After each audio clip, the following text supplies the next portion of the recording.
चलो, तो last class में पांडास को हमने कंप्लीट किया था। पांडास से हम लोग अपने डेटा को क्लीन कर सकते हैं, डेटा को ट्रांसफॉर्म कर सकते हैं, उसके बाद देन अपना एनालिसिस वाला काम कर सकते हैं। अब जो भी एनालिसिस हमने पांडास से किया है, अगर हम उस एनालिसिस को किसी को दिखाना चाहते हैं तो हमें कुछ अगर ग्राफिकल रिप्रेजेंटेशन मिल जाए तो थोड़ा सा बढ़िया इंटरफेस हमारा बन सकता है। ठीक है, तो अगर हम अपने इंसाइट्स को एक ग्राफिकल वे में किसी को दिखाना चाहते हैं तो उसके लिए पाइथन के अंदर कुछ हमारे विजुलाइजेशन लाइब्रेरीज होती हैं जिनका यूज करके इस काम को बड़ी आसानी से किया जा सकता है। देखते हैं कौन कौन सी विजुलाइजेशन लाइब्रेरी हैं जो पाइथन में इस काम को करने के लिए यूज होती हैं। ठीक है, तो एक लाइब्रेरी हमारी जिसका नाम है Matplotlib. Matplotlib library I guess 2003 के आसपास बनाई गई थी। हाँ। तो मैटप्लॉटलिब लाइब्रेरी का यूज करके आप बेसिक चार्ट्स वगैरह अपने तैयार कर सकते हैं। एक और लाइब्रेरी है जिसका नाम है सीबॉर्न।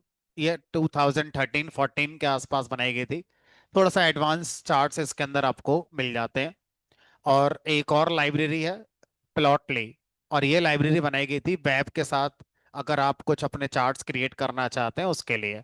फिलहाल हमारे सिलेबस में दो हैं, मैटप्लॉटलिब और सीबॉर्न, इन दोनों को हम पढ़ेंगे। अगर आप वेब के साथ अपना विजुलाइजेशन करना चाहते हैं तो उसके लिए बेस्ट सुटेबल होती है हमारी प्लॉटली लाइब्रेरी। ठीक है, तो अब विजुलाइजेशन के थ्रू हमने जो इंसाइट्स निकाले हैं उनको, या आपके डेटा में कोई ट्रेंड अगर दिखाई दे रहा है उसको समझाना है, या आपके डेटा में कुछ आउटलायर्स वगैरह हैं उनको हमें क्विकली समझना है। तो ये जनरली तीन काम करने के लिए हम लोग डेटा को विजुलाइज करते हैं। डेटा से इंसाइट्स जो निकली हैं उनको समझाने के लिए, जैसे टाइटैनिक वाले हमने देखा था कि फीमेल का सर्वाइवल ज्यादा है, मेल का सर्वाइवल कम है।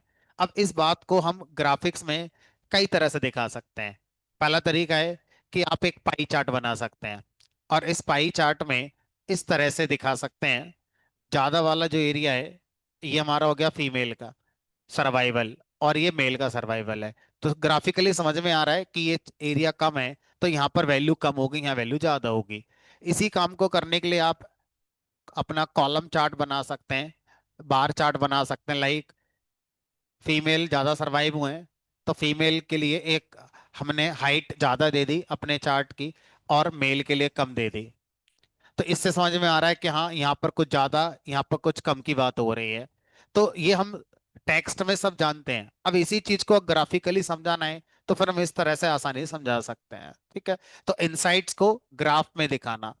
ट्रेंड, ट्रेंड का मतलब हो गया कि एक समय के साथ हमें कुछ पता चल रहा है कि डेटा में 2020 में ये था, फिर 21 में हो गया, फिर 22 में नीचे आ गए, फिर 23 में ऊपर चले गए, एंड सो ऑन। तो काइंड ऑफ ट्रेंड आप कुछ देखना चाहते हैं डेटा के अंदर तो आप इसके लिए चार्ट बना सकते हैं। आउटलायर्स वगैरह, आउटलायर निकालने के दो तरीके हमने देखे थे। पहला था IQR मेथड, दूसरा था जेड स्कोर मेथड। इसी तरह से कुछ ग्राफिकल तरीके भी होते हैं जो क्विकली हमारे डेटा से आउटलायर को निकाल सकते हैं। ठीक है, तो इन सब के लिए हम विजुलाइजेशन को करते हैं।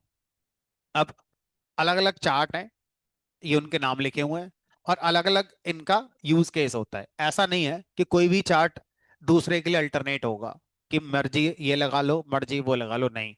हर चार्ट का अपना अपना एक पर्पस होता है।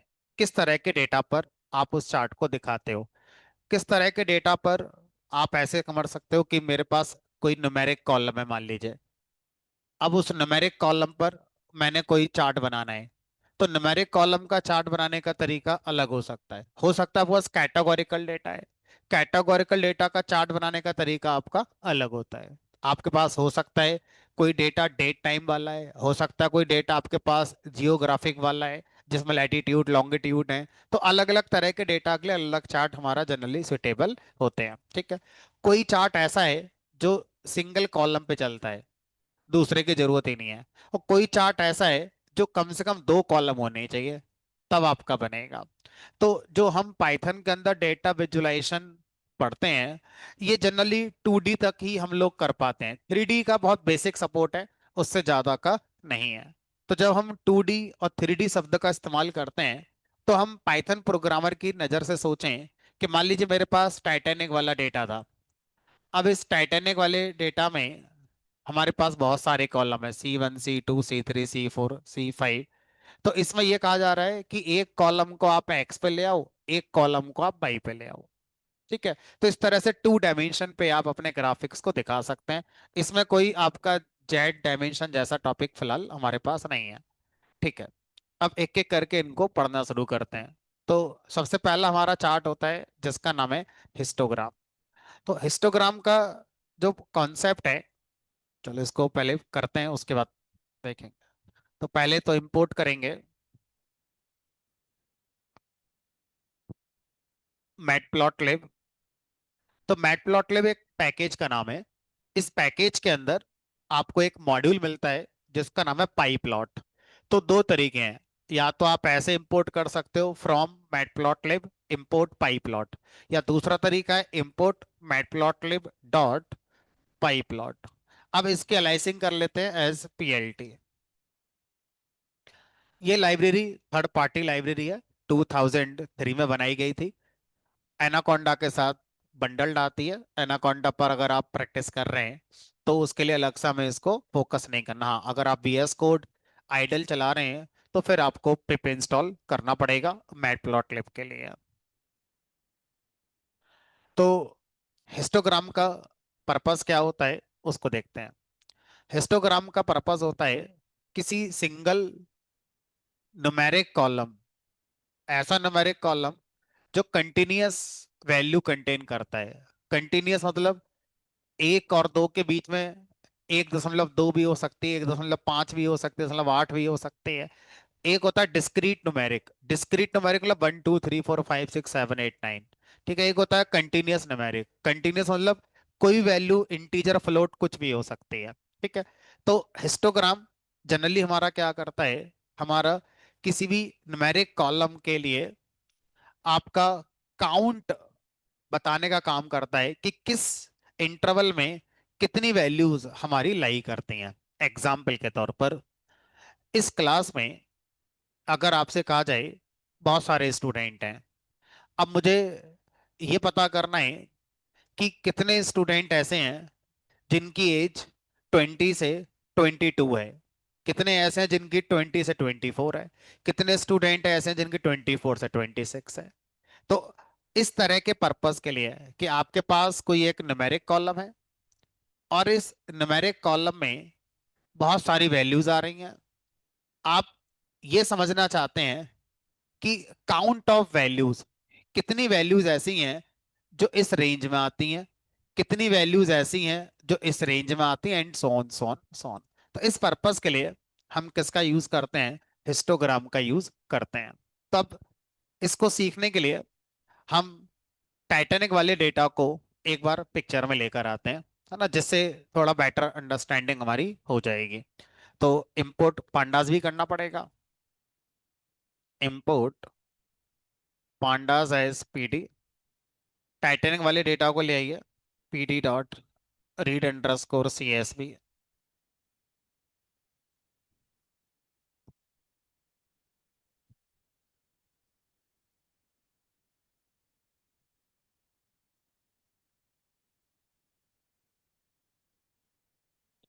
तो अब अगर हम इसमें न्यूमेरिक कॉलम को आइडेंटिफाई करें जो कि डिस्क्रीट ना हो, जो कैटेगरी को रिप्रेजेंट ना करे, तो सर दो ही निकलेंगे, एक फेयर निकलेगा और एक एज निकलेगा।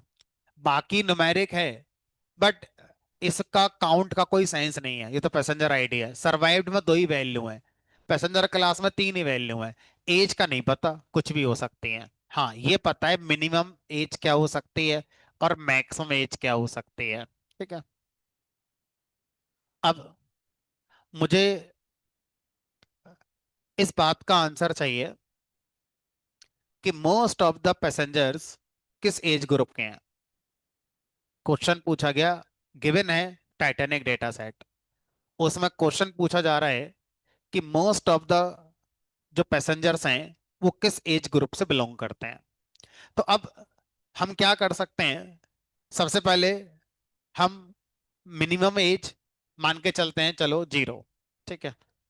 और मैक्सिमम एज मान के चलते हैं, मान लीजिए 100, हो सकता है 100 से ज्यादा हो, बट एक हाइपोथेटिकली मान के चलते हैं कि 0 से लेके 100 तक है।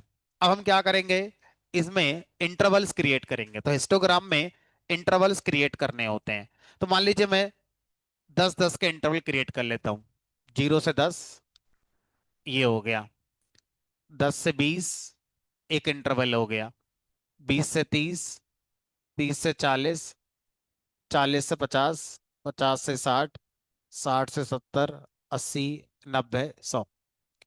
अब उसके बाद मैं क्या करूंगा, मैं इस एज कॉलम में जाऊंगा और यहां पर उन वैल्यूज का काउंट निकालूंगा जो इस रेंज में आती हैं।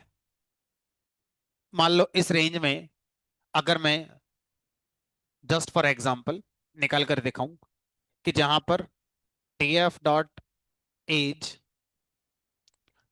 लेस देन इक्वल टू या लेस देन 10 हो, तो कितने कस्टमर ऐसे हैं, 62। तो यहां पर आए 62, और जो 10 से ज्यादा हैं एंड 20 से कम है, 891 कस्टमर। तो कुछ गलत कर दिया मैंने, ब्रैकेट नहीं लगाई, 102। तो 102 कस्टमर यहाँ पर है। अब ऐसे ही आप हर रेंज में निकाल सकते हैं। अब देखो पांडास के थ्रू अगर आप जाओगे तो बड़ा मेहनत लगेगी। मैटप्लॉटलिब लाइब्रेरी के अंदर एक रेडीमेड फंक्शन है जिसका नाम है plt.hist, HIST। हिस्ट फंक्शन कह रहा है लाओ मुझे कॉलम दे दो। कॉलम दे दो का मतलब है उस कॉलम का बंडी एरे, या उस कॉलम को सीरीज में रखकर या लिस्ट में रखकर या टपल में रखकर मुझे दे दो। तो अब मुझे इस कॉलम को सीरीज में अगर देना अलाउड है तो मेरे लिए बहुत आसान हो गया, सिंपली df.age लगा दी, मेरा काम हो गया।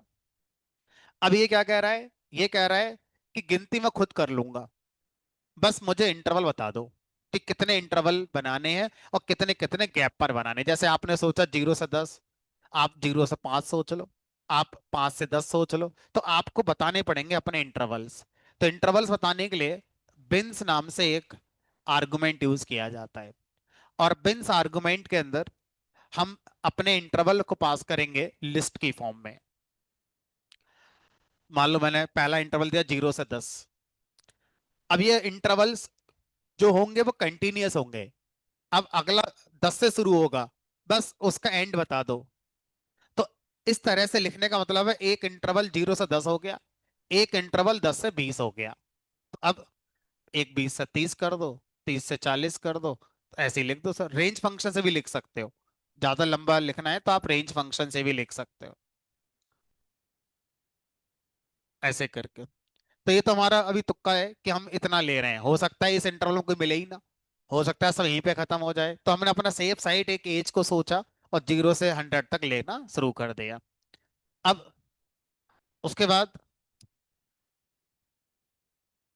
60 रह गया, गलत हो गया। जो रिकमेंडेशन है वो ये है कि इंटरवल्स इक्वल रखो, इक्वल गैप पे रखो। बट टेक्निकली आप ऐसा कर सकते हो कि आपको सीधा लास्ट कर दो 80 से 100 या 70 से 100। आपको लगता है कि इस इंटरवल बहुत कम लोग मिलेंगे तो एक बड़ा इंटरवल बना लेते हैं, 70 से लेकर 100 तक का एक ही बना लिया, तो आप ऐसा कर सकते हो। तो इक्वल इंटरवल्स होंगे ऐसा कोई रूल नहीं है, आप अनइक्वल इंटरवल रख सकते हैं, बट नॉट रिकमेंडेड।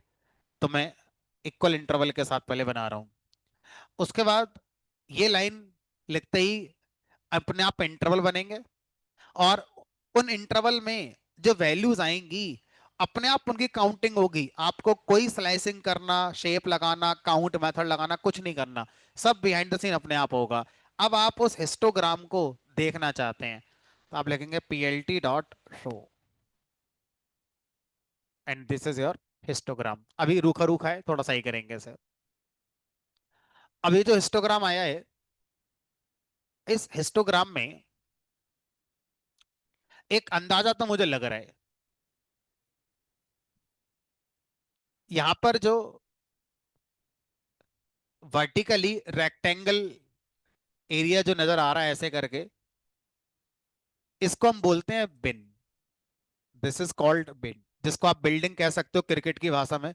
इस ओवर में रन ज्यादा चले गए काइंड ऑफ, तो इसको आप बिन कहते हो। तो दीज आर द बिन्स। अब जो बिन्स हैं ये आपस में मिल गए हैं, तो इन बिन्स को थोड़ा सा मैं सेपरेट करता हूं। बिन्स का जो बॉर्डर है वो मैं कलर कर देता हूं। तो हिस्ट फंक्शन में एक आर्गुमेंट पास कर सकते हैं एच कलर, और एच कलर की वैल्यू आप ब्लैक लिख सकते हैं। तो ये पहला इंटरवल है 0 से 10। ये 10 से 20, 20 से 30, 30 से 40, 40 से 50, 50 से 60, 60 से 70, 70 से 80, 80 से 90, 90 100 में कोई नहीं है शायद, मुझे लग नहीं रहा कोई। अब अगर आप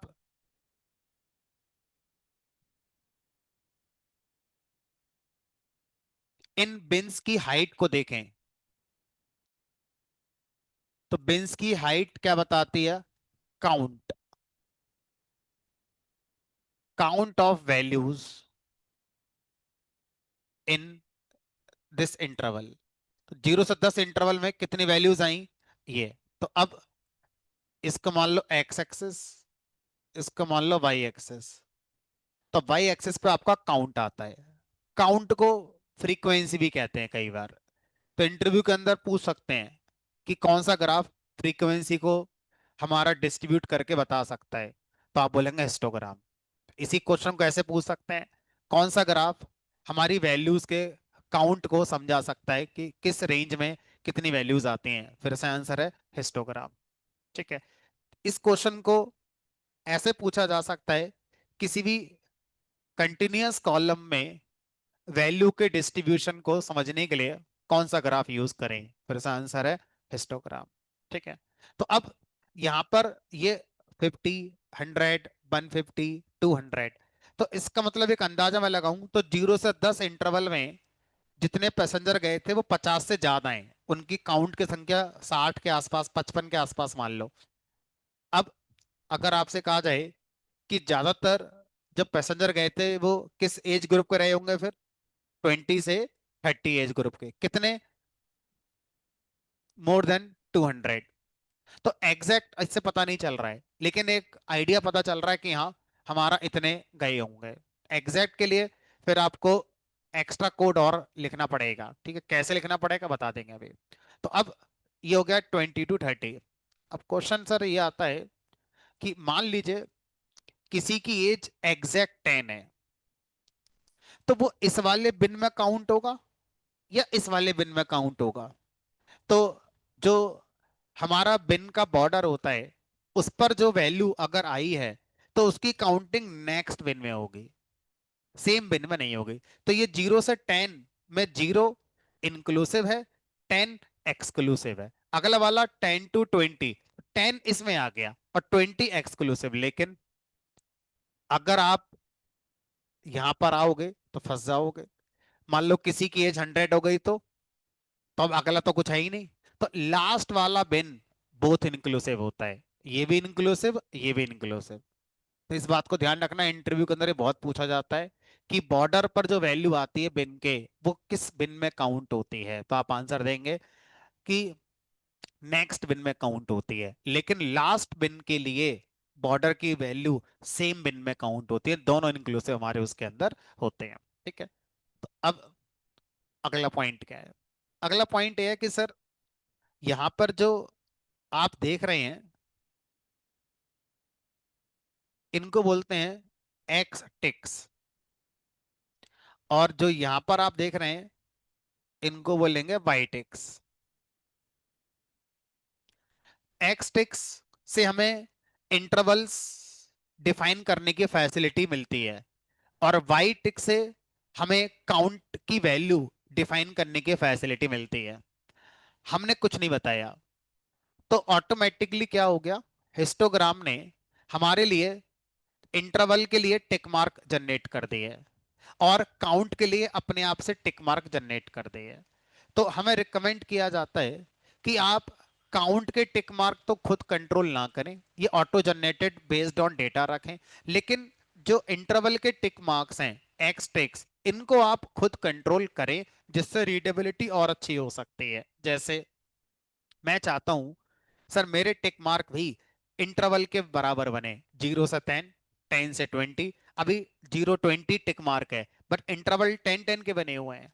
तो अब यहां पर मैं क्या करूंगा, स्ट्रो फंक्शन कॉल करने से पहले इस प्लॉट पर मैं एक फंक्शन कॉल और करूंगा जिसका नाम है एक्सटेक्स। एक्सटेक्स नाम से एक फंक्शन है मैटप्लॉटलिब लाइब्रेरी में। इसके अंदर क्या पास करेंगे, इसके अंदर हम अपने टिक मार्क पास करेंगे। तो अब वो टिक मार्क इसी लिस्ट को पास किया जा सकता है, या चलो रेंज भी लिख सकते हो, 0 से लेकर कहां तक, 110 तक कर देते हैं और 10-10 का इंटरवल कर देते हैं। ये देखो।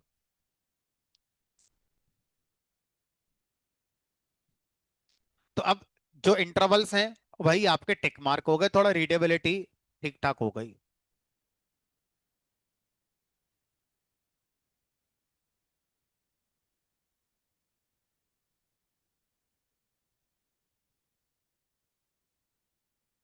अब अगला काम क्या किया जा सकता है, अगला काम ये किया जा सकता है कि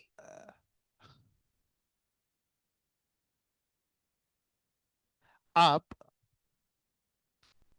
बिन्स में इंटरवल ना बताकर,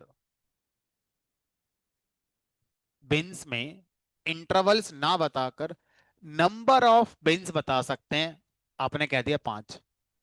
अब ये ऑटोमेटिक डिसाइड करेगा कि आपके डेटा में मिनिमम वैल्यू क्या है और मैक्सिमम वैल्यू क्या है। और फिर मिनिमम से मैक्सिमम तक 5 स्टेप्स में, 5 इंटरवल्स में कैसे कैसे जाया जा सकता है, अपने आप डिसाइड करेगा। हो सकता है इंटरवल 0 से 20 का बनाए, 20 से 40, 40 से 60 का बनाए। हो सकता है कुछ और इंटरवल सोचे, देखते हैं क्या सोचता है। इसने सोचा 0 से लेके कहां तक, शायद ये 20 नहीं है, 15 भी नहीं है, 16 के आसपास लग रहा है। 16-16 का लग रहा है।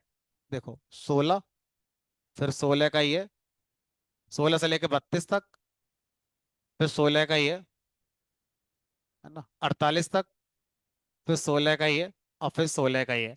पता है ऐसा क्यों हुआ होगा? शायद इसलिए क्योंकि मेरे डेटा में 80 से ज्यादा का कोई होगा ही नहीं। मैक्सिमम जो रहा होगा वो 80s की सीरीज तक गया होगा, उससे ज्यादा गया ही नहीं होगा। तो अब मोटा मोटा अगर मैं देखूं तो मुझे लग रहा है 16 से लेकर 32 एज ग्रुप में, 16 से 32 एज ग्रुप में लगभग लगभग 350 मान लो, 330, 340 के आसपास का मान लो। सबसे कम जो लोग हैं वो ओल्ड एज वाले हैं, मतलब 64+ अगर हम देखें तो ओल्ड हैं। तो सर एक काम करते हैं ना, सर अगर मैं इसको 5 की जगह 4 कर दूं तो सब डायनेमिक बनेगा। अब सही है सर, 20-20 का बन गया, 20, 40, 60, 80। तो 60 से 80 एज ग्रुप में लगभग 15-20 लोग नजर आ रहे हैं। तो ये लगभग वाली बात है, अभी एग्जैक्ट वाली बात नजर नहीं आ रही है।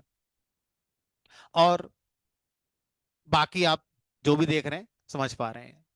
तो अब बिन्स आर्गुमेंट दो तरह से काम करता है। पहला, आप अपने इंटरवल बताओ। दूसरा, आप इंटरवल्स मत बताओ, नंबर ऑफ बिन्स बताओ, कितने बनाना चाहते हो। अकॉर्डिंगली इंटरवल डिवाइड कर दिए जाएंगे डेटा में मिनिमम और मैक्सिमम के हिसाब से। आपको ना मिनिमम बताना है ना मैक्सिमम बताना है, सब काम आपका अपने आप होगा। और अगर आप कहो कि सर मैं बिन्स बता ही नहीं रहा, तो वो फिर अपने आप नंबर ऑफ बिन्स डिसाइड कर लेगा। अपने आप नंबर ऑफ बिन्स डिसाइड कर लेता, आई गेस 10 करता है या 8 करता है, जो भी ये डायनेमिक करेगा। कितने करे, 10, 1, 2, 3, 4, 5, 6, 7, 8, 9, 10। टिक मार्क अलग है। अब बताओ इंटरवल क्या क्या रहे होंगे फिर, 0 से लेकर, 0 से 8, 8 से 16, 16 से फिर हमारा 24, ऐसे करके हमारा इंटरवल्स अपने आप आ गए होंगे। ठीक है, तो आप जिसके साथ जाना चाहते हो उसके साथ जा सकते हो। माना इसके साथ आपको सही लग रहा है। अब थोड़ा सा डेकोरेशन और करना चाहो तो कर सकते हो। जैसे आपका जो यहाँ पर कलर आ रहा है बिन्स का, हमसे तो पूछा नहीं गया कि ब्लू कलर देना है, अपने आप ही दे दिया उसने ब्लू कलर। तो आप अपना कलर भी देना चाहो तो दे सकते होगे, कलर इक्वल टू रेड। तो बिन्स का कलर आप अपना भी दे सकते हो।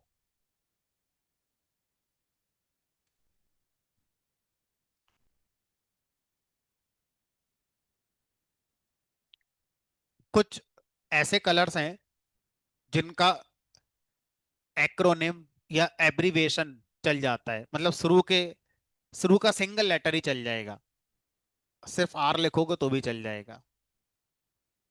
तो वाई माने येलो, जी माने ग्रीन,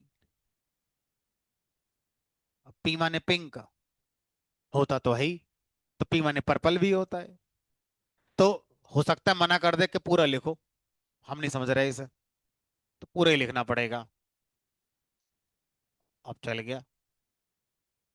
तो कुछ ऐसे कलर जो थोड़ा कॉमन है उनको आप सिंगल लेटर से लिख सकते हो, है ना। बी माने ब्लू। ब्लैक के लिए या तो पूरा लिखना पड़ेगा या फिर हिंदी में काला मतलब के, तो के भी चल जाता है। ठीक है, तो इस तरह से हम क्या कर सकते हैं, बिन का बॉर्डर एज कलर से डिसाइड कर सकते हैं। जैसे यहाँ पर ब्लैक की जगह के लिख दो, लिखने में आज छोटा पड़ेगा। बिन्स का कलर आप कंट्रोल कर सकते हैं, नंबर ऑफ बिन्स कंट्रोल कर सकते हैं। अगर मान लो आपने कोई कलर डार्क ले लिया, जैसे अभी रेड मैंने लिया था तो बहुत ज्यादा डार्क हो गया, तो आप इसका ट्रांसपेरेंसी कंट्रोल कर सकते हैं अल्फा लगाकर। अल्फा 0.5 और हल्का करना है 0.3। तो बाय डिफॉल्ट 1 हमारा होता है। तो आप अल्फा लगाकर ट्रांसपेरेंसी को कंट्रोल कर सकते हैं। ठीक है, किसी भी कलर के लिए।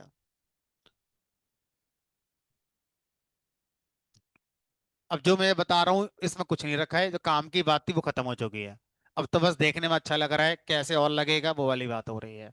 जो इंफॉर्मेशन दिखानी थी इसे, वो ये दिखा चुका है।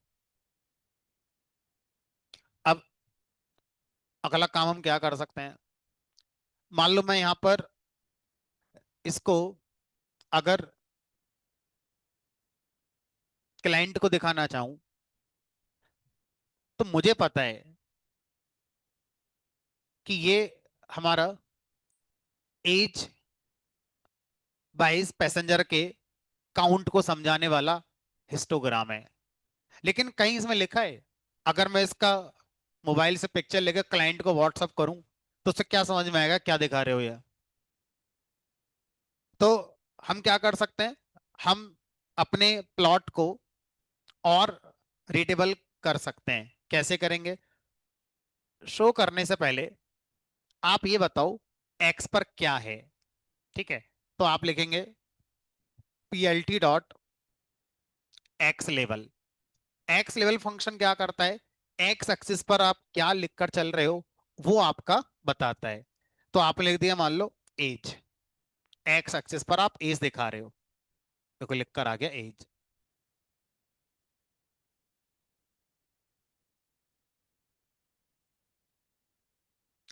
अब जो आपने एक्स एक्सिस पे लिखा है, आप चाहते हो कि सर इसका font size, font colour change हो जाए, तो आप क्या करो, एक्स लेवल कॉमा,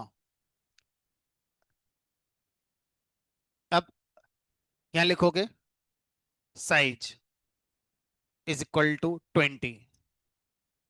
साइज बढ़ गया, सर 15 करके देख लो।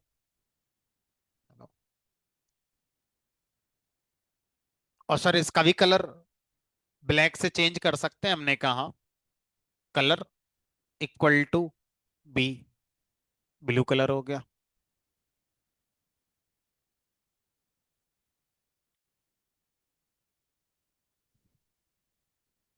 जो काम की बात थी वो खत्म हो गई, अब तो बस क्लाइंट को जब देंगे तो उससे ज्यादा पैसा कैसे लें, बस उसका काम चल रहा है।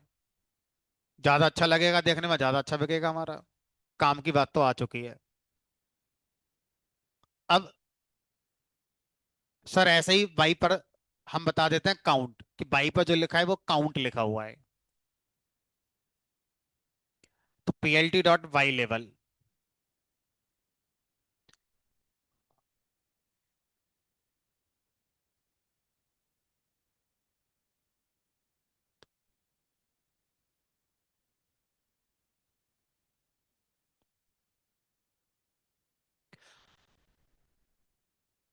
अब हम इस हिस्टोग्राम का एक नाम देना चाहते हैं कि हमने इसे क्यों बनाया है।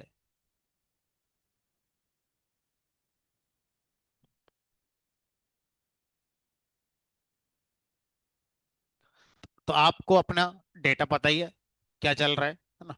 तो आप इसका टाइटल दे सकते हैं पीएलटी डॉट टाइटल फंक्शन का यूज करके। टाइटल का मतलब है यहां पर कुछ लिख कर आएगा ऐसे करके, दिस इज द टाइटल। तो अगर आप अपने प्लॉट पर इसी को आप प्लॉट कहो, इसी को आप ग्राफ कहो, इसी को आप चार्ट कहो, एक ही बात है, सब एक ही बात है।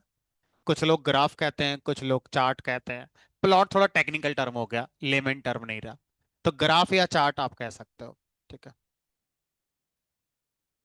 अब आप अपने चार्ट पर टाइटल अगर ऐड करना चाहते हो तो शो करने से पहले पीएलटी डॉट टाइटल यहाँ लिख दिया मैंने।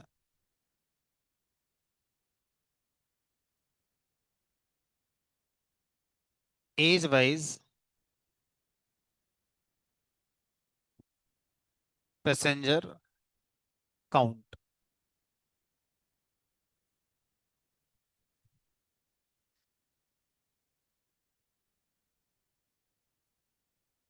पैसेंजर ई आएगा ना। देखो स्पेलिंग क्या लिखी है हमारे में। ठीक है। अब सर इसको थोड़ा सा हमने कहा कर दो, साइज लगा दो इसका, इसका 20 कर दो। सर इसका कलर ब्राउन कर दो, करके देख लो।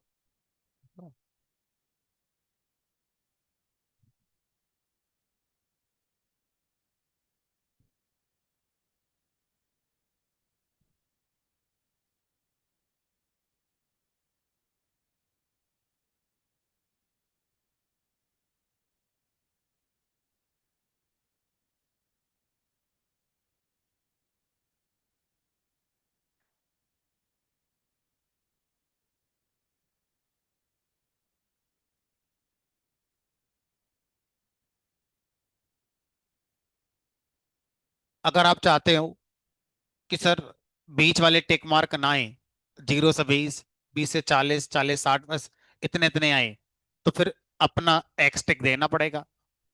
पीएलटी डॉट एक्स टिक्स और अपने इंटरवल बना दो, 0, 20, 40, 60, 80, 100, 80 तक। हेलो, थोड़ा सा क्लीन हो गया। अगर आप अपने एक्स टिक देते हो तो आपको ये फैसिलिटी है कि आप अपने टिक्स का साइज कलर भी चेंज कर सकते हो। मान लो आप साइज चेंज नहीं करना चाहते, कलर चेंज करना चाहते हो, तो आप कलर चेंज कर सकते हो।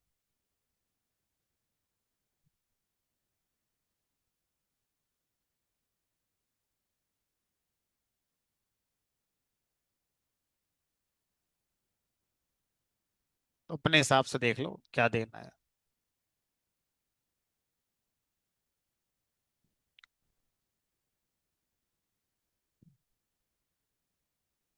पहले मैं पूरा कर लूं तब आपका क्वेश्चन लूंगा, हो सकता है जब मैं पूरा हो जाएगा तो आंसर कवर हो जाएगा।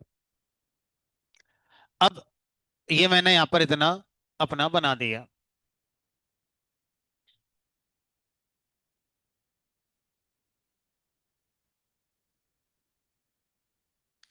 अब मैं चाहता हूं कि ये जो भी आपने बनाया है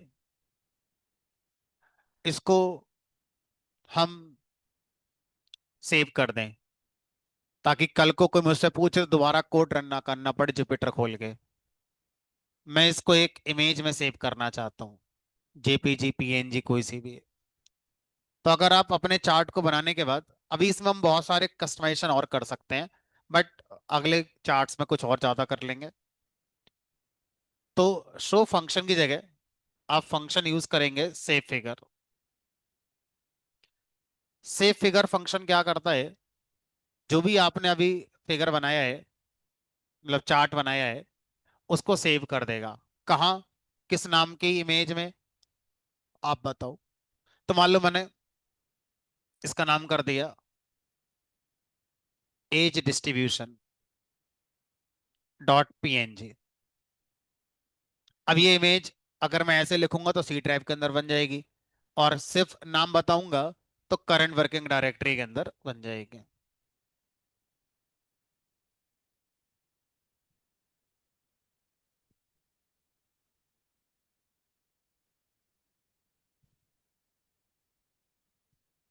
अब क्लाइंट को ये व्हाट्सअप कर दो, या आप अपने पूरे टाइटैनिक डेटा की इस तरह से स्टडी करो। अभी तो हमने बस एक चीज निकाली, और भी निकालो, और उसके बाद फिर पूरी पीडीएफ फाइल या वर्ड फाइल में इन इमेजेस को इंक्लूड करके अपनी थ्योरी लिखकर तब उसको देना। तो ये आपका एक पूरा रिपोर्ट तैयार हो गई। तो डेटा एनालिटिक्स में report most of the cases में आपका वर्ड फाइल या पीडीएफ फाइल होती है, जिसमें इस तरह के ग्राफ्स को आप बीच बीच में अपनी थ्योरी के साथ इंक्लूड कर रहे होते हैं।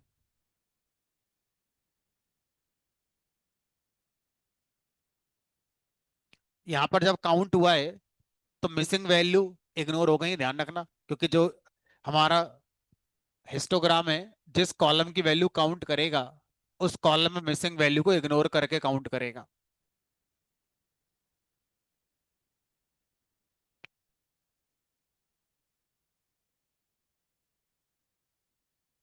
बताओ क्या पूछना है।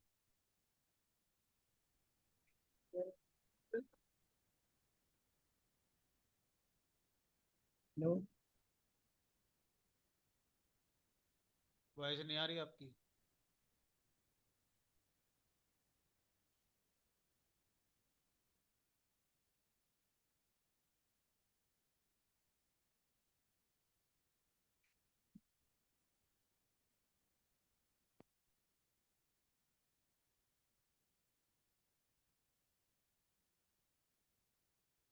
अनम्यूट करो, पूछो क्या पूछना है।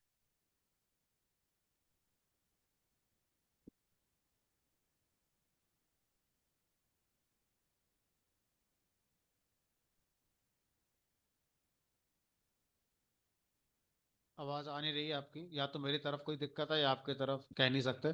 चैट में लिख दो एक बार।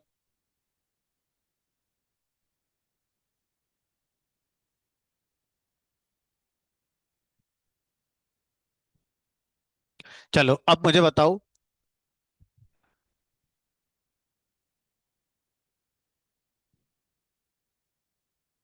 रेस्टोरेंट वाले डेटा में किस कॉलम का हिस्टोग्राम क्या देखने के लिए बना सकते हो। रेस्टोरेंट वाले डेटा सेट में किस कॉलम का हिस्टोग्राम क्या देखने के लिए बनाना चाहोगे।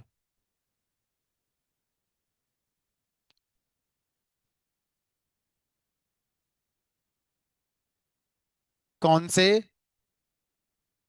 तो हमारे यहाँ पे टाइम ब्रेकफास्ट लंच डिनर है। अब उनके इंटरवल कैसे बनाओगे ब्रेकफास्ट से लेकर लंच तक। आप कॉन्सेप्ट को समझिए कि जहां पर आपको कंटिन्यूअस इंटरवल हो, न्यूमेरिक कॉलम पे ही कंटिन्यूअस इंटरवल बनेंगे। आप ना तो डे पर इस काम को कर पाएंगे, ना आप टाइम पर कर पाएंगे, ना जेंडर पे कर पाएंगे, क्योंकि वो सब कैटेगोरिकल कॉलम है। बिल पे कर सकते हो, टोटल बिल पे। क्या पता करने के लिए कि मिनिमम बिल मान लो 4 रुपए गया है, मैक्सिमम बिल मान लो आपका 55 रुपए गया है। तो अब मैं देखना चाहता हूँ 4 से 10 तक कितने लोगों ने बिल पे करा है, 10 से 16 तक कितने लोगों ने बिल पे करा है। ऐसे कर करके मैं समझना चाहता हूँ, जिससे मुझे अंदाजा लगेगा कि ज्यादातर लोगों ने किस रेंज में बिल पे किया है। तो टोटल बिल कॉलम पर हिस्टोग्राम बनाया जा सकता है। ठीक है, चलो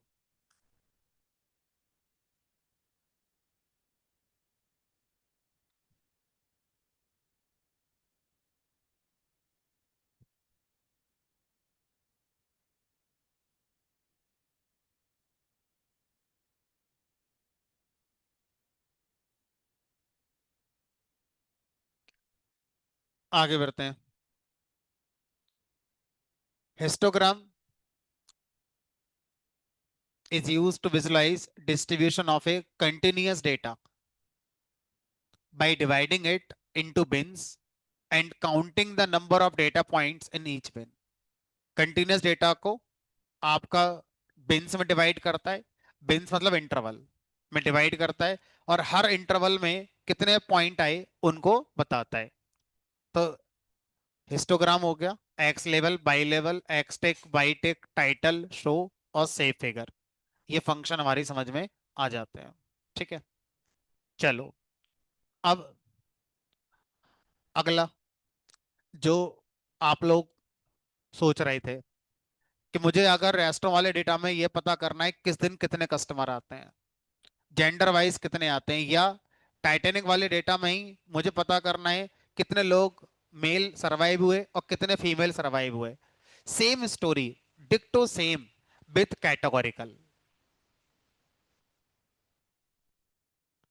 जो काम मैंने अभी कंटिन्यूअस कॉलम के साथ करा है काउंट का, यही चीज कंटिन्यूअस की जगह अगर कैटेगोरिकल कॉलम के साथ मुझे करनी हो तो हम उसके लिए यूज करते हैं बार चार्ट। तो दूसरा चार्ट है हमारा जिसका नाम है बार चार्ट। तो बार चार्ट का पर्पस होता है, जो हिस्टोग्राम का पर्पस था लगभग वही, सिर्फ डेटा का नेचर बदल गया। वहां डेटा था हमारा कंटिन्यूअस यानी कि न्यूमेरिक, और यहाँ पर डेटा आपका होता है कैटेगोरिकल। तो कंटिन्यूअस वर्ड बोलना ज्यादा सही है देन न्यूमेरिक, क्योंकि न्यूमेरिक में तो आप पैसेंजर क्लास भी न्यूमेरिक है 1 2 3, लेकिन वो कैटेगोरिकल है। ठीक है, चलो तो अब हमारे पास डेटा तो है टाइटैनिक वाला, इसी डेटा से कुछ निकाल लाते हैं। तो अब क्या पता करना चाहते हो सर? हम यही पता करना चाहते हैं कि हमारा जो सरवाइव्ड कॉलम है, पहले मैं ये बताऊं पूरे डेटा में कितने लोग सरवाइव हुए और कितने नहीं हुए। और इस वाले चार्ट में मैं वो भी कर दूंगा जो पहले वाले में मैंने नहीं किया था जानबूझकर, क्योंकि वहां कोड बहुत लिखना पड़ता। यहाँ पर कोड इतना नहीं लिखना पड़ेगा, कम लिखना पड़ेगा, इसलिए कर दूंगे। ठीक है, क्या हर बिन के ऊपर लिखा नहीं है आपने लेबल? तो अब देखो सिर्फ कहने से नहीं, कोड लिखना पड़ेगा। अब यहां पर मैं क्यों लिखने जाऊंगा, क्योंकि दो ही बनेंगे, तो आराम से मैं लिख दूंगा, कोई दिक्कत नहीं है, समझ में आपको आ जाएगा। ज्यादा होने पर आप लूप लगाना। ठीक है, बहरहाल क्या पता करना चाहते हो? सर्वाइव्ड कॉलम का काउंट, कैटेगोरिकल कॉलम का काउंट पता करना है। तो कैसे पता करेंगे? तो हमारे पास फंक्शन है plt डॉट बार।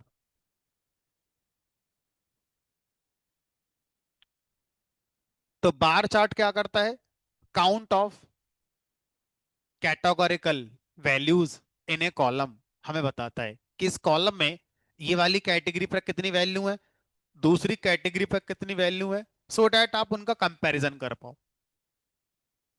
लेकिन बार चार्ट ये कह रहा है कि मैं हिस्टोग्राम की तरह स्मार्ट नहीं हूं, मुझे सब कुछ आपको ही बताना पड़ेगा, मैं अपने आप से काउंट नहीं निकाल पाऊंगा। हिस्टोग्राम अपने आप काउंट निकाल लेता था, बट जो बार है ये अपने आप काउंट नहीं निकालेगा। तो क्या करें? मैन्युअली पहले पांडास लगा के खुद काउंट करो कितने सरवाइव हुए और कितने नहीं हुए, फिर जो रिजल्ट आया उसको उठाकर पास करोगे किसको? हमारे बार के लिए। हमने कहा चलो देखते हैं कैसे करेंगे। तो इसको बाद में लाएंगे, पहले df dot survived dot value counts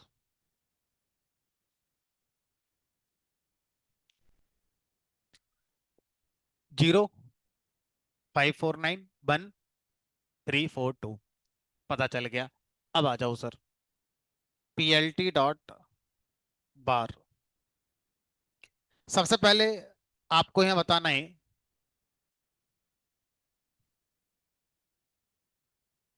एक लिस्ट की फॉर्म में कि आप एक्स एक्सिस पर किन किन कैटेगरी को कंपेयर करना चाहते हैं। हमने कहा एक जीरो और एक वन, या सर्वाइव्ड, नॉट सर्वाइव्ड, जैसे आप चाहो वैसे कर सकते हो। तो आपको लिखना है, आप जो चाहें वो लिख सकते हो। तो मान लो मैं लिख दें यहाँ पर सर्वाइव्ड, फिर लिख दिया नॉट सर्वाइव्ड।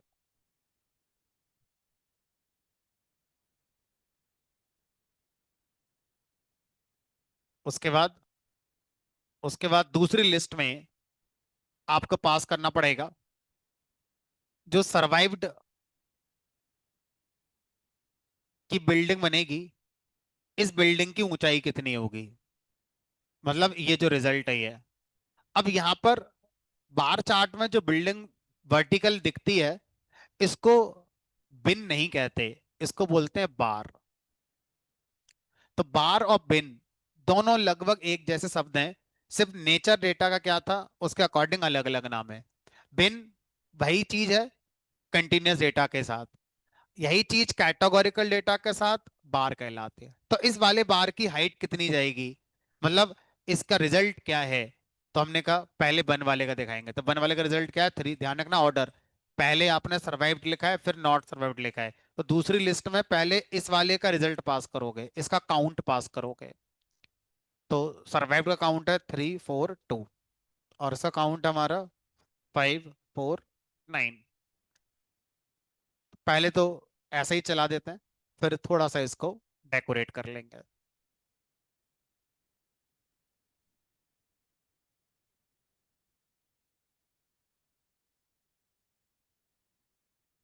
अब हम एक काम करते हैं सर, सर्वाइव मतलब ग्रीन, बच गए।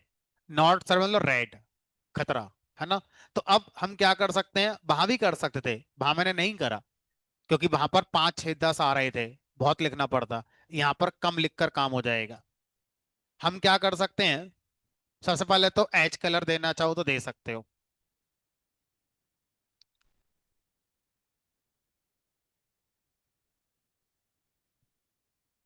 उसके बाद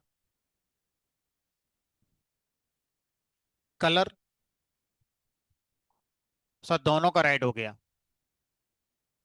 हम एक लिस्ट भी पास कर सकते हैं और उस लिस्ट में जितने बार हैं उसी ऑर्डर में उनका कलर हम देंगे। और यही चीज वहां भी कर सकते थे, है ना। तो अब ऐसे ना देकर, अब मुझे पता है सर्वाइव्ड, तो सर्वाइव्ड के लिए मैं जी रख लेता हूँ।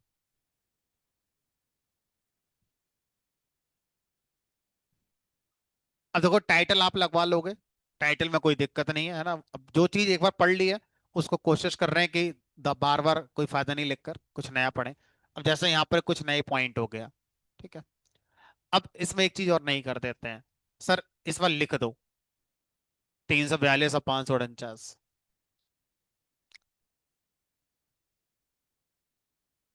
तो अब कहाँ लिखना चाहोगे, हमने कहा देखो ऊपर लिख दो, बीच में लिख दो, यहाँ लिख दो, नीचे लिख दो, मतलब ये तो हमें डिसाइड करना है, अपने आप नहीं होगा। तो अगर आप अपने चार्ट के अंदर कुछ भी टेक्स्ट लिखना चाहते हैं तो उसके लिए हमारे पास टेक्स्ट नाम का फंक्शन है। टेक्स्ट फंक्शन हमसे कह रहा है बताओ क्या लिखना चाहते हो, कहाँ लिखना चाहते हो। दो चीजें बताओगे, क्या लिखना है और कहाँ लिखना है। तो पहले बताओ कहाँ लिखना है। हमने कहा चलो यहां लिख दो। अब यहां पर बताओ एक्स की वैल्यू क्या है और वाई की वैल्यू क्या है, आपको बताना पड़ेगा, ठीक है। तो अब एक्स की वैल्यू तो सर फिर ये लिखनी पड़ेगी, ठीक है, इतना सब कुछ लिखना पड़ेगा। हमने कहा तो इस पूरे को लिख दो, कॉमा, बाई। बाई यहाँ पर देखो, 100, 200, 200 कर दो। अब बताओ क्या लिखना हमने कहा पहले ऐसे ही लिख दो, कुछ भी हालू सा लिख दो। ये आ गया। सो थोड़ा नीचे कर दो, नीचे कर दो, देखने वाले को लगना चाहिए। ये लो। ठीक है। अब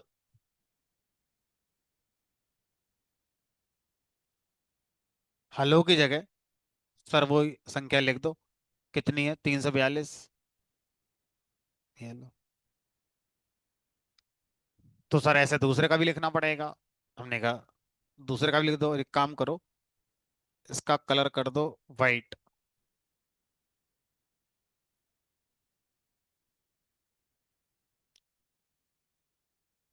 साइज कर दो 10, 15।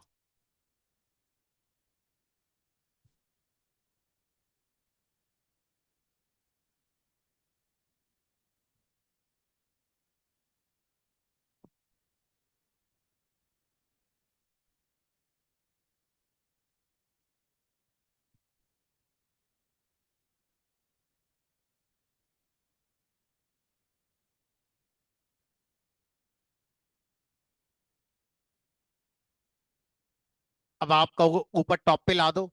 तो ऊपर टॉप पे ला दो मतलब ये 350, 350 के आसपास लिख देना।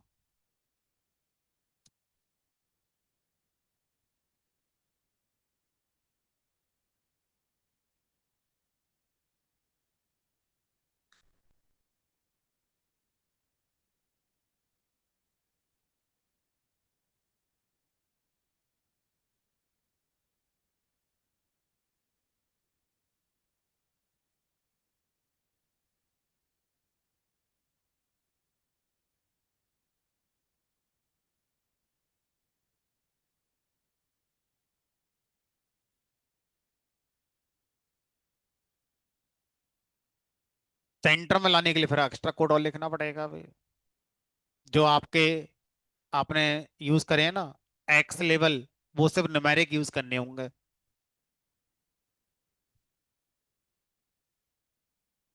चलो, अब आगे चलते हैं। अगला पॉइंट जो हम यूज करेंगे,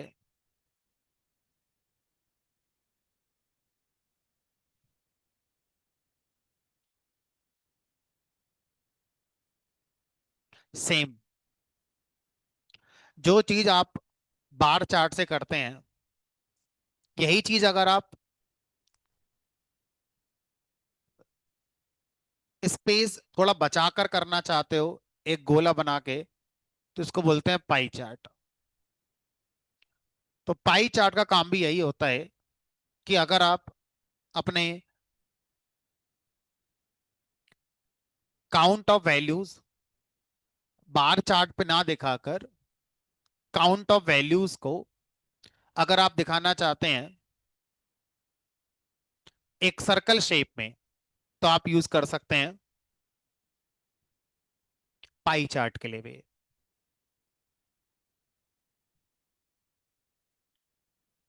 तो अब सब कुछ सेम है ना, और इसी डेटा का पाई चार्ट बना के दिखाते हैं, जिससे आपको पता चल जाएगा कि दोनों सेम पर्पस के लिए यूज होते हैं।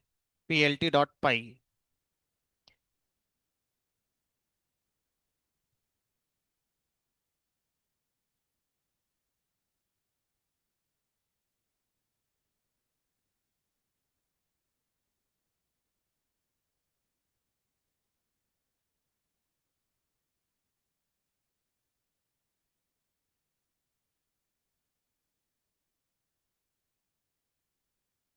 यहाँ पे पहले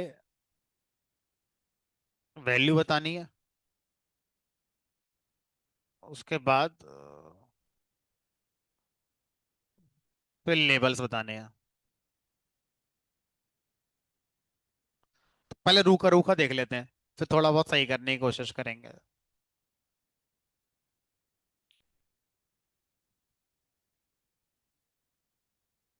तो सबसे पहले तो हमारे ब्रेन को ये समझ में आ गया कि बार चार्ट और पाई चार्ट एक ही मकसद के लिए यूज होते हैं, सिर्फ स्पेस सेव हो जाता है हमारा। अभी देखो, मैं अगर रेस्टों वाले डेटा में 4-5 बार बनाऊं तो और जगह चाहिए होगी मुझे, लेकिन पाई चार्ट इतनी जगह लेगा, बीच में डिवीजन कर लेगा। तो जब आपके पास स्पेस कम हो और आपको इस तरह से काउंट ऑफ वैल्यूज किसी कैटेगोरिकल कॉलम में दिखाना हो, या इसी को लोग ऐसे भी कहते हैं किसी कैटेगोरिकल कॉलम की वैल्यूज को कंपेयर करना है, तो आप पाई चार्ट का भी यूज कर सकते हैं। चलो, अब पाई को ही हम लोग अपना आगे बढ़ा रहे हैं, तो ये हो गया रूखा रूखा। अब इसको थोड़ा सा सही करते हैं। ध्यान रखना, ऑर्डर यहाँ पर पहले आपका लेवल होते थे, उसके बाद रिजल्ट आता था। यहाँ पहले रिजल्ट आएगा, उसके बाद लेवल्स आएंगे। अब इसको थोड़ा सा सही करने की कोशिश करते हैं।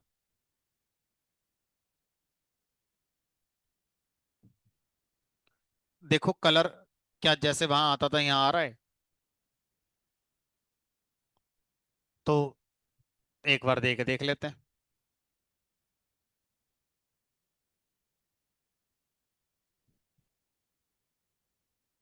अब ये गलती से सीखने वाली बात है। यहाँ कलर है, एस नहीं है, और यहाँ कलर्स है।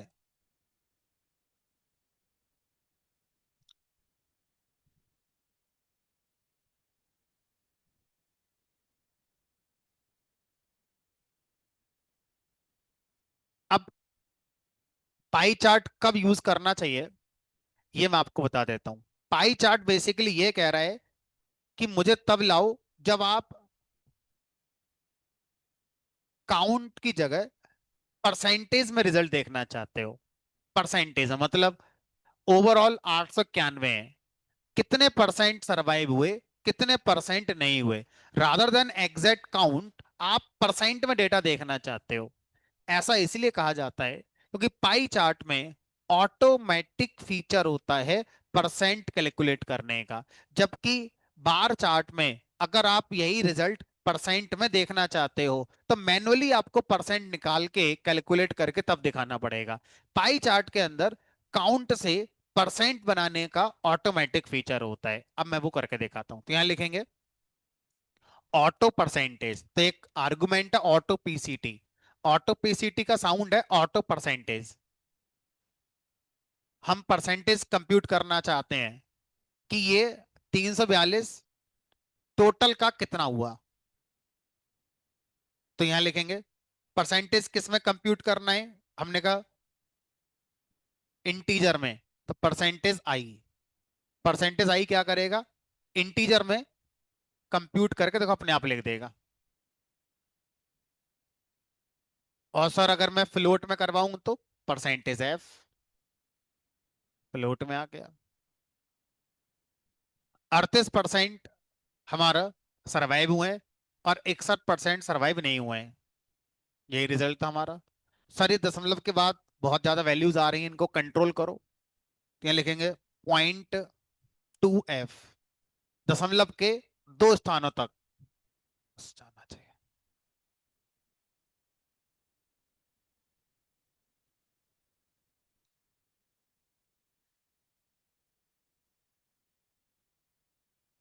अगर आप चाहते हो लास्ट में परसेंटेज का साइन भी आ जाए तो एफ के बाद 2 बार परसेंटेज लगाएंगे।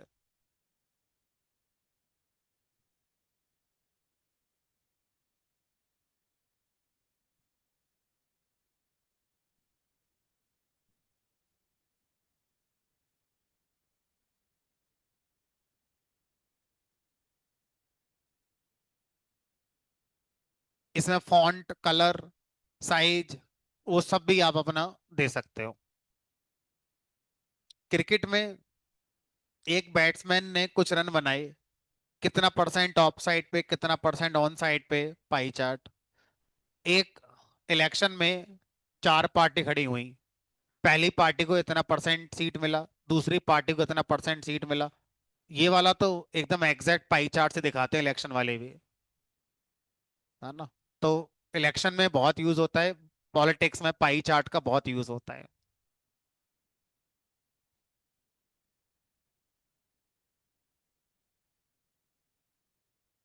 ठीक है।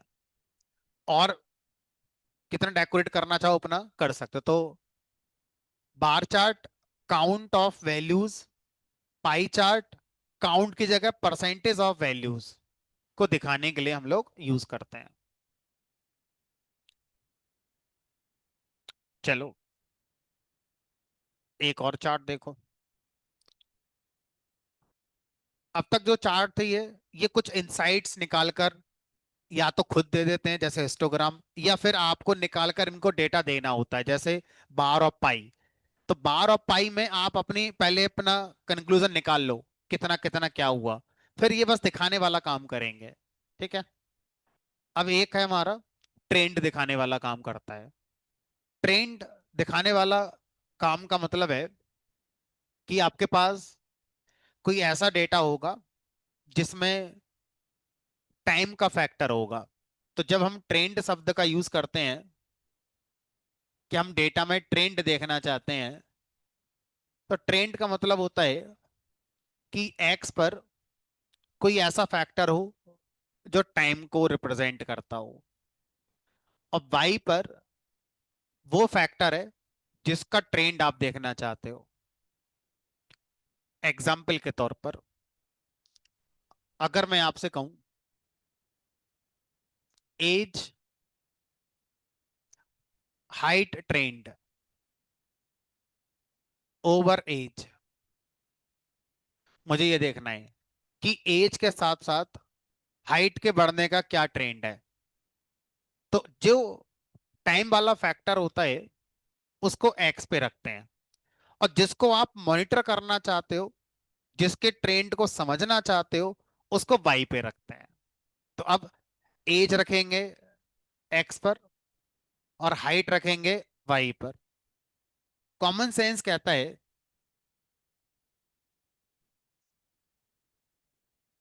ऐसा ही होगा। आपकी एज, आप मान लो न्यू बॉर्न बेबी, फिर 1 महीना, फिर 2 महीना, फिर 3 महीना, 1 साल, 2 साल, ऐसे कर करके 15-16 साल तक शायद आपकी हाइट बढ़ी होगी। उसके बाद फिर हाइट कांस्टेंट हो गई, एज बढ़ रही है लेकिन हाइट नहीं बढ़ रही है। ऐसे ही कुछ होता होगा। कोरोना केसेस, तो यहाँ पे डेट रख दो, किस डेट को कितने केस आए और केसेस कितने आए वो वाई पर रख दो। तो अब शुरू में ऐसे रहा होगा, पहली वेव, दूसरी वेव। वेव का मतलब क्या है? ट्रेंड ही तो है। जहां पर लाइन ऊपर जा रही है वेव बन गई, और अगर ये ऐसे हो गई तो फ्लैटन, मतलब केसेस नॉर्मल आए रहे हैं, जितने कल आए थे उतने आज आए हैं, उतने ही आगे आ रहे हैं। फिर ये ऐसे हो गया होगा, अब ये ऐसे होगा। तो ट्रेंड ऐसे तो देखते थे कोरोना के केसेस का, लाइन देखते थे, लाइन ऊपर जा रही है यानी कि ट्रेंड बढ़ रहा है। समय के साथ समय बढ़ रहा है, लाइन बढ़ रही है। समय बढ़ रहा है, लाइन फ्लैटन है, नीचे आ रही है। 3 तरह के ट्रेंड होंगे। हो सकता है किसी ट्रेंड को आप ऐसे देख रहे हो, बताओ, अगर किसी चीज का ट्रेंड ऐसा है तो ये जनरली कोरोना को छोड़कर क्या हो सकता है? हाँ, स्टॉक मार्केट हो सकता है, किसी कंपनी की सेल हो सकती है। 2010 में इतनी, 11 में इतनी, 12 में इतनी, 13 में इतनी, 15 में इतनी, प्लस माइनस हो सकते हैं सेल्स में। तो ट्रेंड हमेशा ऐसा नहीं अपवर्ड ही होगा या डाउनवर्ड होगा या फ्लैटन होगा, वो हमारा फ्लक्चुएट भी होता सकता है। अब जैसे मैंने आपको एज और हाइट वाला ट्रेंड बताया, उसमें पॉसिबिलिटी नहीं है कि फ्लक्चुएशन हो। उसमें या तो ऊपर जाएगा या फिर उसके बाद कांस्टेंट हो जाएगा, नीचे आने का मतलब ही नहीं है कोई। इसी तरह से क्रिकेट में ट्रेंड, इधर ओवर, इधर रन। अब ओवर बढ़ने तो रन बढ़ सकते हैं या कांस्टेंट हो सकते हैं लेकिन नीचे नहीं आ सकते। सेल्स का ट्रेंड फ्लक्चुएट होता है, अप डाउन अप डाउन, है ना, या शेयर मार्केट का ट्रेंड अप डाउन हो सकता है। तो ऐसे ट्रेंड है जो सिर्फ अपवर्ड ही जाएंगे और कांस्टेंट हो जाएंगे। ऐसे ट्रेंड भी हैं जो डाउनवर्ड हो सकते हैं हमारे। तो कुछ भी हो सकता है, डिपेंड करेगा डेटा क्या है आपका। तो डेटा के हिसाब से पता चलेगा कि आप क्या ट्रेंड करना चाहते हैं। तो अभी मेरे पास, अच्छा जैसे मैंने आपको अभी टाइटैनिक वाला डेटा कराया, इसमें तो कुछ खास नजर आएगा नहीं ट्रेंड का। सचिन वाले डेटा में आ सकता है। 1989 से खेलना शुरू करा सचिन ने। 89 में कितने रन बनाए, 90 में कितने बनाए, कब ज्यादा बनाए कब कम बनाए, आसानी से कर सकते हो। अगर सिर्फ कंपैरिजन करना है, कंपैरिजन, तो आप बार चार्ट से भी कर सकते हो, सिर्फ कंपैरिजन। और आप ट्रेंड देखना चाहते हो ऐसे करके, है ना, तो आप लाइन चार्ट से कर सकते। तो हमारा एक और चार्ट है जिसका नाम है लाइन चार्ट। लाइन चार्ट का पर्पस होता है समय के साथ किसी न्यूमेरिक कॉलम में कैसे बदलाव हो रहा है उसको समझना। तो यानी कि एक होना चाहिए टाइम का फैक्टर एक्स पर आएगा, और एक होना चाहिए न्यूमेरिक कॉलम, कैटेगोरिकल नहीं न्यूमेरिक कॉलम होना चाहिए। तो डेट फैक्टर और न्यूमेरिक कॉलम के साथ आप लाइन चार्ट को बनाते हैं, क्या देखने के लिए? समय बढ़ रहा है, यानी कि जो एक्स पर आएगा, मेक श्योर वो टाइम का कोई भी ऐसा फैक्टर हो सकता है जो बढ़ता हो समय के साथ। जैसे ओवर, ओवर समय के साथ बढ़ेंगे, कम नहीं हो सकते क्रिकेट में। 0 ओवर, फिर पहला ओवर, फिर दूसरा ओवर, फिर तीसरा। एज समय का फैक्टर है क्योंकि बढ़ेगा ही बढ़ेगा, कम नहीं हो सकता कभी। ठीक है, तो एक्स पर जरूरी नहीं है डेट ही आनी चाहिए कि 10 दिसंबर की 11 दिसंबर। एक्स पर कोई भी फैक्टर जो हमारा असेंडिंग ऑर्डर में लिखा जा सकता है, छोटे से बड़े क्रम में लिखा जा सकता है, वो आप यहां पर दिखाएंगे। इस लाइन को दोबारा सुन लो। लाइन चार्ट बनाने के लिए जरूरी है एक्स अक्ष पर जो डेटा जा रहा है, अगर वो एग्जैक्ट डेट टाइम नहीं है, कोई और कॉलम है, तो वो असेंडिंग ऑर्डर में वैल्यूज होनी चाहिए, बढ़ते हुए क्रम में वैल्यू होनी चाहिए, क्योंकि वहां पर हमेशा ऐसा फैक्टर रखा जाता है जो समय को रिप्रेजेंट करे। ठीक है, इस बार क्या करता हूं, मैं मैन्युअली आपको डेटा बनाकर दिखाता हूं, और दो कंपनियों की सेल्स का कंपैरिजन लाइन चार्ट से कैसे करेंगे वो मैं करके दिखाता हूं। दो कंपनियां, कोई कंपनी ए मान लो, एक कंपनी बी मान लो, दोनों कंपनियां एक साथ स्टार्ट हुई। मान लो दो दोस्तों ने अपने अपने स्टार्टअप शुरू करे। अब हमारे पास पिछले 5 साल का उनके पास क्या रेवेन्यू था, मान लो ये आ गया। अब मुझे इन दोनों की कंपनी का क्या पैटर्न चल रहा है वो मुझे ग्राफिकली समझाना है। ठीक है, तो लाइन चार्ट हमारा सबसे अच्छा तरीका होता है इस काम को करने के लिए। तो इस बार मैं कोई डेटा सेट यूज नहीं कर रहा हूँ, सब कुछ मैन्युअली। तो मैंने क्या करा, मैंने यहाँ पर ईयर लिख लिया। मान लेते हैं 2020, 2021, 2022,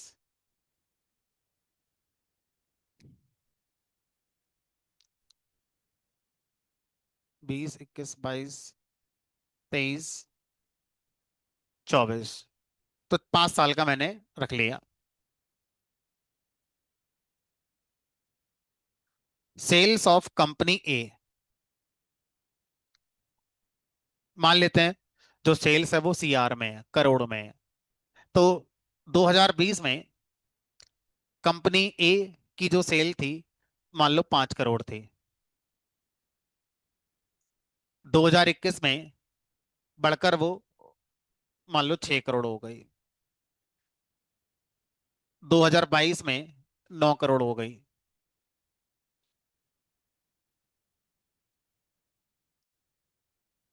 2023 में 9 करोड़।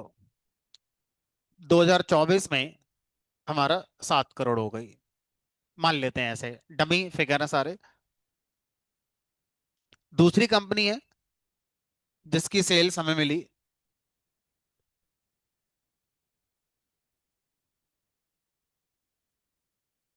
2 करोड़ से शुरू हुई, 3, 4, 6, 9। अभी बहुत छोटा डेटा है सिर्फ समझाने के लिए। ये बहुत अच्छा चार्ट होता है जब डेटा बहुत ज्यादा बड़ा हो। अब पीएलटी डॉट प्लॉट, प्लॉट नाम का फंक्शन है जो लाइन चार्ट बनाता है। प्लॉट फंक्शन लाइन चार्ट बनाने के लिए यूज किया जाता है।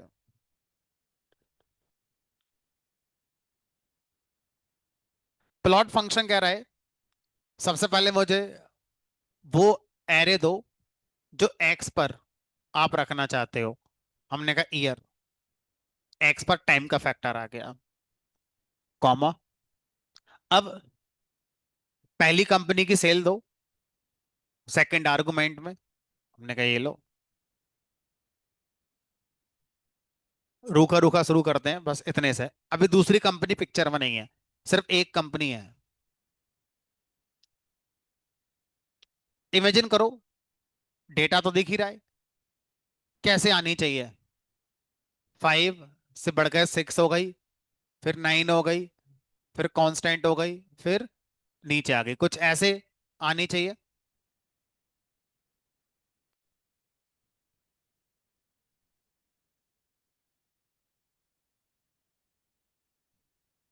अब देखो यहां पर जो एक्स टेक और बाई टेक आई हैं, ये बिल्कुल रीडेबल नहीं है। इस बार एक्स टेक और बाई टेक को मुझे खुद ही मैनेज करना पड़ेगा। तो P L T dot X ticks, और वही डाल देते हैं जो ईयर है।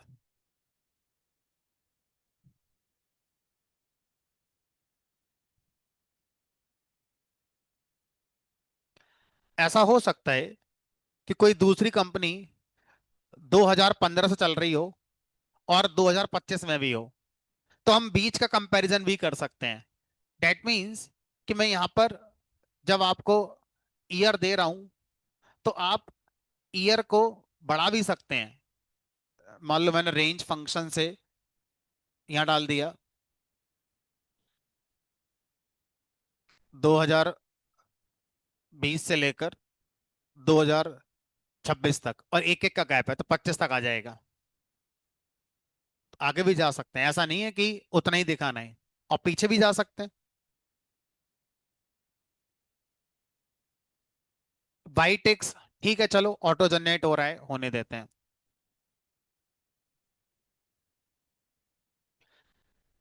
अब सर दूसरा वाला पिक्चर में लाओ।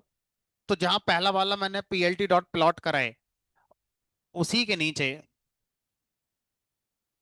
सेम ईयर पर दूसरी कंपनी के सेल डाल दो।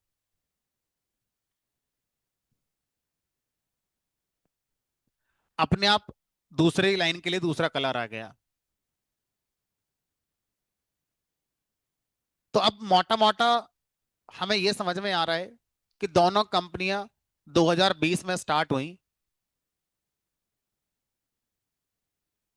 अब ये बताओ, जो इतना देखेगा उसे क्या पता कंपनी ए कौन सी है और कंपनी बी कौन सी है? ये तो हमें पता है।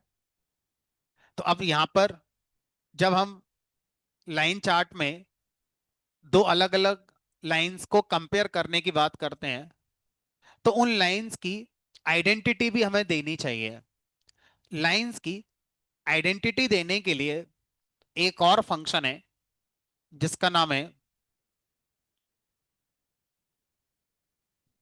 लीजेंड। लीजेंड फंक्शन कह रहा है लिस्ट में बताओ पहली लाइन क्या है और दूसरी लाइन क्या है। तो आप ऐसे दे सकते हैं, सेल्स कंपनी ए और दूसरी है सेल्स कंपनी बी। तो ये नाम कुछ भी दे सकते हैं, ऐसा नहीं यही देना है, अपने मन से कुछ भी दे सकते हैं। This is the legend. समझ में आ गया? जो ब्लू कलर है वो ये है, और जो येलो कलर आया है वो ये। कलर आप बदल भी सकते हैं, लाइन का कलर आप अपने हिसाब से कुछ भी दे सकते हैं। जैसे दूसरी वाली के लिए आपने कलर चेंज करना है तो आप कर सकते हैं, c equal to g, green colour हो गया।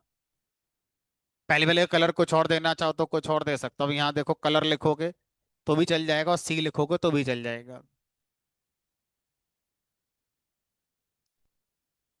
पहले वाले का कलर आप देना चाहते हो तो पहले वाले का भी दे सकते हो। मान लो आपने बी दे दिया। अब यहां से हमें ये समझ में आ रहा है कि दो कंपनियां हैं ए और बी, जिन्होंने 2020 में अपना कुछ स्टार्ट किया था।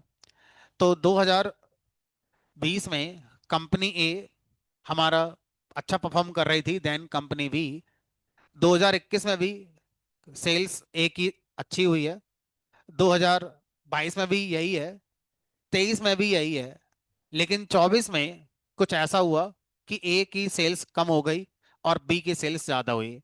हमने ये भी ट्रेंड देखा कि अगर आप किसी कंपनी में पैसा लगाना चाहते हो तो बी में लगा दो, इसलिए नहीं क्योंकि आज उसकी सेल अच्छी है, जो बल्कि इसलिए शुरू से वो अपना ग्रोथ फैक्टर पे चल रही है, उसके साथ अप डाउन नहीं हो रहे हैं। जबकि सेल्स ऑफ ए में अप डाउन बहुत ज्यादा है, फ्लक्चुएशन बहुत ज्यादा हो रहे हैं। तो जहां पर स्मूथ ट्रेंड आ रहा है वो हमें पिक करना चाहिए। ठीक है, बहरहाल अब ये जो लीजेंड आया है, इस लीजेंड की जगह इसने अपने आप डिसाइड करी। मैं चाहूं तो इस लीजेंड को बीच में ला सकता हूं, यहां ला सकता हूं, यहां ला सकता हूं, यहां ला सकता हूं, यहां। तो 8-9 जगह हैं जहां पर लीजेंड को दिखाया जा सकता है। LOC, location, location equal to, यहां पर बहुत सारी लोकेशन है जो आप दे सकते हैं। जैसे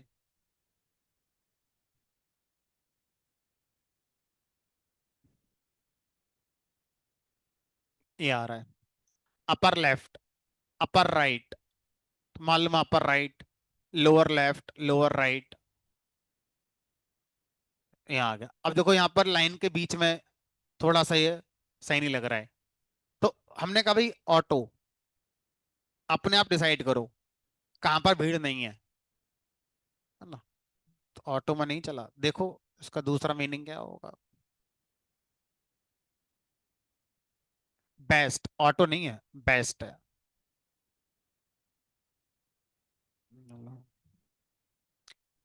लोकेशन अपने आप दिखाई करेगा बेस्ट क्या है। अगर यहाँ पर भी लाइन होती तो यहाँ ले आता, तो यहाँ भी दिखा सकते हो आप चाहो तो, यहाँ तो जगह है ही आपके पास। अब इसको थोड़ा सा और अच्छा करेंगे। सर एक काम करो, टाइटल तो दे ही दोगे आप, यहाँ भी लिख दोगे कि सेल्स है इन CR, वो भी लिख दोगे, कोई दिक्कत नहीं है। इस बार मैं इस फिगर को अपने अकॉर्डिंग साइज दे सकता हूँ, क्योंकि अभी तक साइज ऑटोमेटिक है। मैं चाहता हूँ थोड़ा छोटा हो जाए, थोड़ा बड़ा हो जाए, तो क्या मैं ऐसा कर सकता हूँ? Answer is yes. आप क्या करो, आप जो भी फिगर बन रहा है उसका साइज ऑटोमेटिक डिसाइड हो रहा है, आप अपना दे दो, PLT.figure। फिगर फंक्शन से हम क्या करते हैं, अपनी चार्ट का साइज डिसाइड करते हैं, फिगर साइज। और ये साइज हम जो देते हैं वो इंच में देते हैं। विथ कितनी इंच रखनी है, हाइट कितने इंच, मान लो 10 इंच ये हो गया और 6 इंच ये हो गया। अब इस फिगर के अंदर इस पूरे कोड को पेस्ट कर दो। रन नहीं कराना है, बाई मिस्टेक रन हो गया, बस लिखने के बाद रन करना है। अब देखो विथ आपकी, ये विथ है और ये आपकी हाइट है।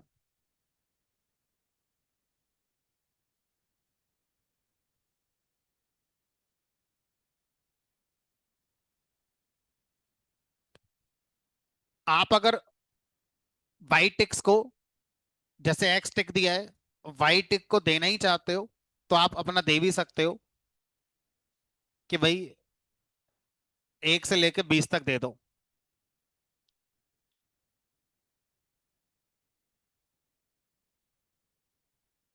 वाई टिक्स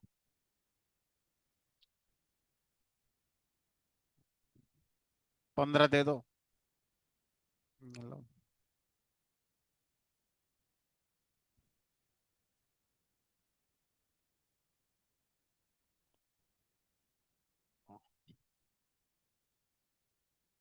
और देखो ये जो लाइन आ रही है, दोनों कोई सी भी एक पकड़ लो। लाइन पर मैं चाहता हूं सर यहाँ ऐसे करके मार्कर बन जाएं, तो लाइन पर आप मार्कर बना सकते हो। मैं किसी एक पर बना दे रहा हूं, आप दूसरे पे भी बना सकते हो। मान लो पहले वाले बना दी तो लिखेंगे मार्कर।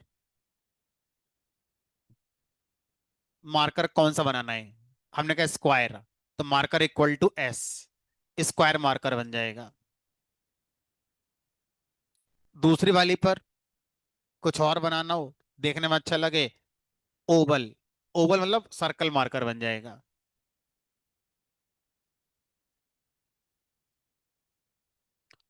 लगभग 25-30 मार्कर हैं जो आप बना सकते हो। ये है point marker, pixel marker, Oval marker, ये सब मार्कर के आइकन्स हैं।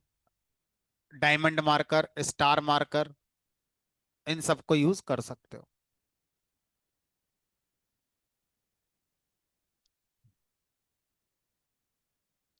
अब जो लाइन आ रही है बाय डिफॉल्ट ये सॉलिड है।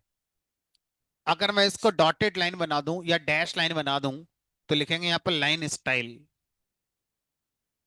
Equal to dashed, dash dash line बन गई।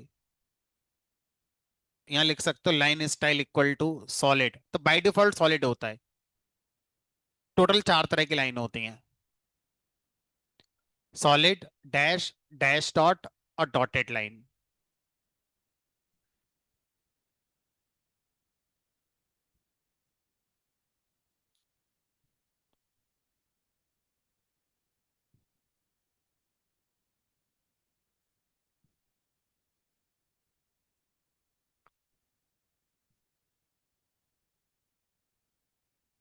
चलो, अब लास्ट काम, हर मार्कर पे सर सेल लिख दो। यहाँ कितनी सेल हुई, 2 करोड़, यहाँ 3 करोड़, हर मार्कर पे लिख दो। अभी अंदाजा लगाने यहाँ जाना पड़ेगा, आंखों से देखना पड़ेगा कितना ही है, और आसान कर दो, तो लिख दो। तो अभी बताया था कैसे लिखते हैं, पीएलटी डॉट टेक्स्ट।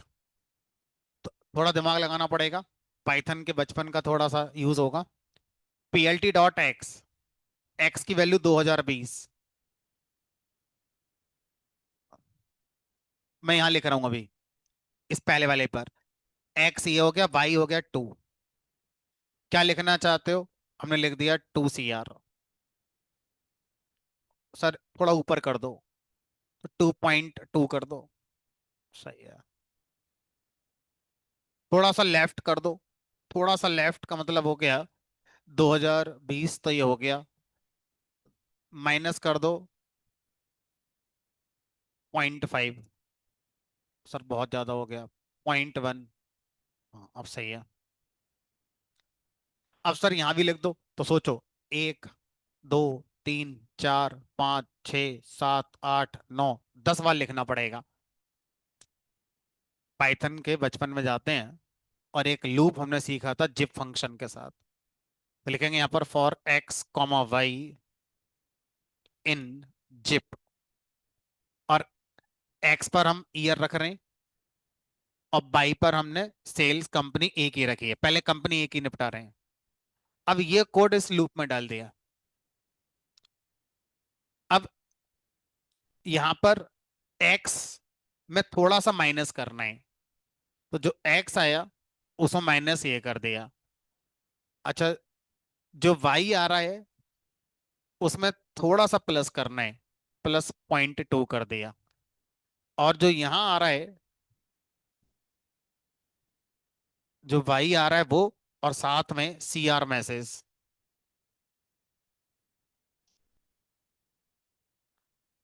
5, 6, 9, 9, 7। तो इसका साइज भी आप चाहो तो चेंज कर सकते हो, बड़ा कर सकते हो। इसी तरह से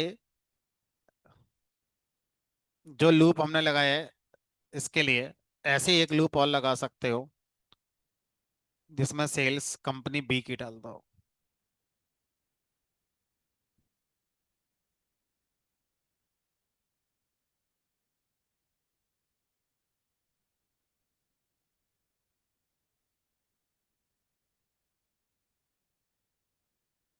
सर कोड बहुत लिखना पड़ रहा है, हमने कहा, तभी तो अगले वाले की वैल्यू समझ में आएगी।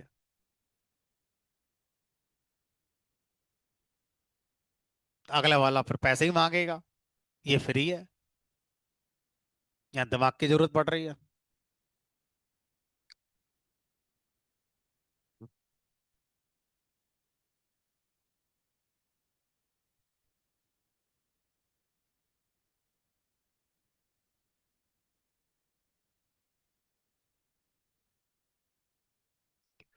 अगर बहुत ज्यादा इंटरेक्टिविटी आपको चाहिए तो बेटर है कि आप, जो लाइब्रेरी एक हमारे सिलेबस में नहीं है, प्लॉटली नाम है उसका, उस लाइब्रेरी को थोड़ा अपने लेवल पर एक्सप्लोर कर सकते हो। Plotly is basically built on this matplotlib. तो मैटप्लॉटलिब अगर आपको थोड़ा बहुत आइडिया लग गया, तो अब आप आगे जो प्लॉटली और सीबॉन है उनको अपने आप भी पढ़ सकते हैं।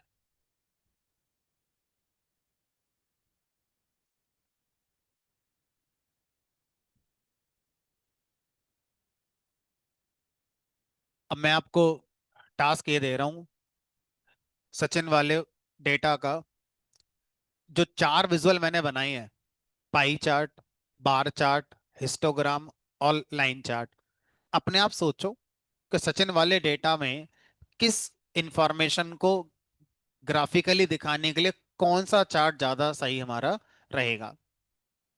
तो एक का तो हमने डिस्कस कर ही लिया था, ईयर वाइज रन का ट्रेंड देखना चाहते हो कि किस साल कितने रन बनाई, बिल्कुल इसी तरह से सचिन का मिल जाए आपको, तो इस तरह से ले आना।